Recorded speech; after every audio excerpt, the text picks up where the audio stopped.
Hey guys, today I'm going to show you how to change your invoice template in Odoo.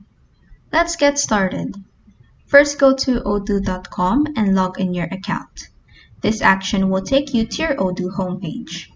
In here, click on the settings icon. Next, in the settings, scroll down until you see the companies section. Click on configure document layout under the document layout section, and this pop-up will appear. In here, you can customize how you want your invoice to look like. Based on your preferences, you can choose the layout if you want it light, boxed, bold, and more. Next, you can also customize the background if you want it blank with a demo logo or custom. Next, you can also customize the text font, and there are a lot of available options here in this drop-down menu. Next, you can add your logo by uploading your own.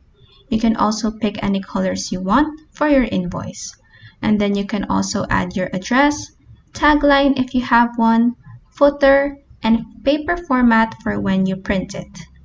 Once you're done customizing, click on Continue down here to save your changes. And then lastly, click on Save up here in the top left corner to save your changes once again. And that is how you can change your invoice template in Odoo. If this video helped you, please like and subscribe for more helpful tutorials.